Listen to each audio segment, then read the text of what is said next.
Here's how simple now goal setting is. It's not mysterious. You don't have to anchor, you don't have to focus, you don't have to visualize, none of that stuff. Here's how simple goal setting is. Changed my life. Decide what you want and write it down. I mean, that's how profound this stuff is. Decide what you want and write it down. Make a list. Where do you want to go? What do you want to do? What do you want to see? What do you want to be? What do you want to have? What do you want to share? What projects would you like to support? What would you like to be known for? What skills would you like to learn? Some extraordinary things you'd like to do, ordinary things you'd like to do, right? Silly little things you'd like to do, very important things you'd like to do. Decide on all that stuff and write it down, write it down, write it down. That's how simple this stuff is. And it's your own private list. If it's really private, you know, on your list, put some stuff in code where nobody can understand it if this list fell into unfriendly hands. Okay. And simple things, whatever. Foolish things, doesn't matter. It's your list. I had a little revenge on my first list. Budget finance, who used to harass me. I got 2 or 3 payments behind. This one guy called incessantly. Said, we're going to come get your car, drag it rear end up down the street in front of your neighbors. Put me down something fierce. When I met Shof, got my life straightened out, one of the first things on one of my lists was budget finance. And when I finally got the money, I needed a little drama in my life. Finally got the money to pay him off. I put it in small bills in a big briefcase. Walked into the budget finance office on Wilshire Boulevard in Los Angeles. The guy who harassed me so often, his desk was about 3 back. I opened the door, walked in, right up to his desk, stood right in front of him, never said a word. He said, well, what are you doing here? Didn't say a word. I opened up this briefcase, dumped this pile of money all over his desk. I said, count it. It's all there. I'll never be back. Turned around, walked out, slammed the door. Now that might not be noble, but you got to try it at least one time. Pay off with a little drama.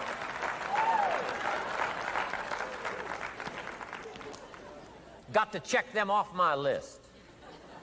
Keep your list with you. I keep my list in my journal so that I can go back. 5 years ago, here was my list. And I'm a little embarrassed. Here's what I thought was so important now. How my philosophy has changed. From 10 years ago, 5 years ago, 3 years ago. Here's my old list. Here's my new list. Here's what's valuable to me now. Here's what I want my life to be now. Here's where I want to go, what I want to do, what I want to see. Keep your lists of goals so that it shows your growth, shows your ability to change and grow. Your philosophy grows and expands what's valuable. Setting goals. It doesn't matter how small, foolish it is. Put it on your list. My Japanese friend, Toro Ikeda, put on his first list, a Caucasian gardener. Be more. Thought that was good.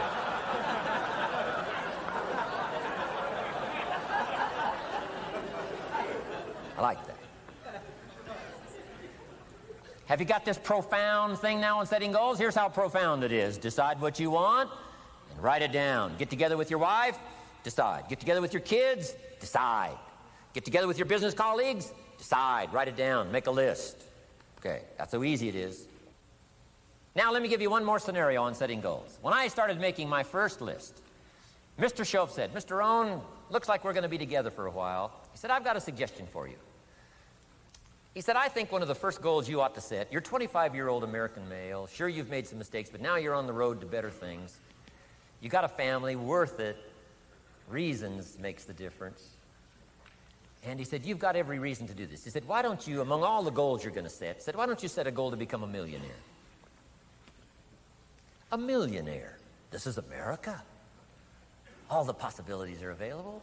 Why don't you set a goal to become a millionaire? He said, it's got a nice ring to it. Millionaire. Enough zeros to impress your accountant? Millionaire. And he said, here's why. Now I thought, the man doesn't need to teach me why. I'm thinking, wouldn't it be great to have $1 million? He said, no, that's not it. Here's why.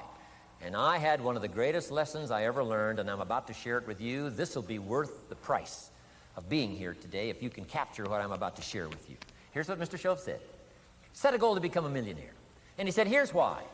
For what it will make of you to achieve it. And I got one of the greatest classes in one sentence I've ever received in my life. Set a goal that'll make you stretch that far. For what it will make of you to achieve it. What a brand new reason for setting goals. What an all-encompassing challenge to have a better vision of the future. What for? To see what it will make of you to achieve it. And here's why. The greatest value in life is not what you get. The greatest value in life is what you become. Major question to ask on the job is not, what am I getting here? That's not the major question. The major question to ask is, what am I becoming here? It's not what you get that makes you valuable. It's what you become that makes you valuable. So Shoaff said, set a goal to become a millionaire. For what it will make of you to achieve it. Let me give you the key phrase on setting goals. Set the kind of goals that will make something of you to achieve them. Set the kind of goals that will make something of you to achieve them. Always keep that in mind. What will this make of me? If I set this goal and go for it, not only will I achieve it, but what will it make of me in the process? What a whole new concept on setting goals. Now, there's two parts to this, and then we're wrapping up goals. Here's the first part now in this goal setting for what you become. Number one, don't set your goals too low. Interesting, we teach in leadership. Don't join an easy crowd. You won't grow. Go where the expectations are high.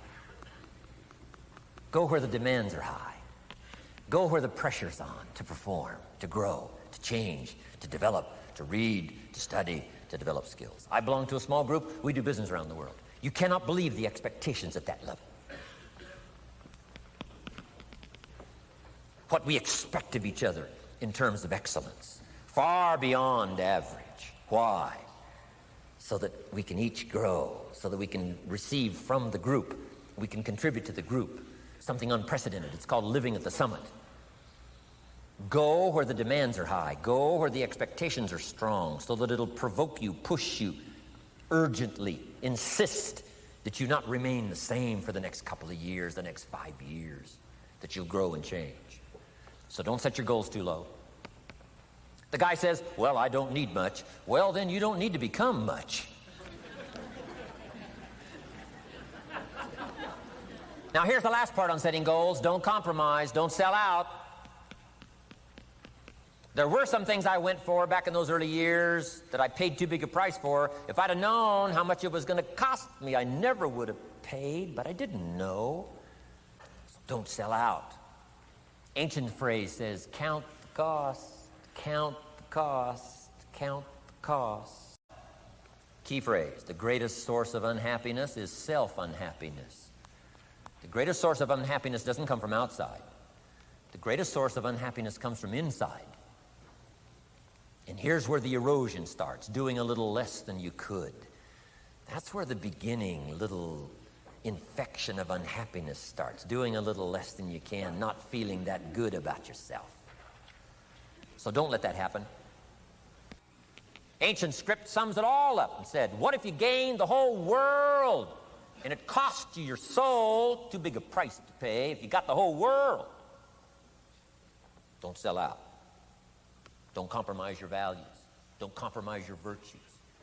Don't compromise your philosophy. Two good words from ancient script. One, behold, the positive word. Behold the possibilities, behold the opportunity. Behold the drama, behold the awesomeness, behold the uniqueness. Behold the majesty, behold, behold. What a good word. But here's the other word. Beware, beware, beware. Don't sell out.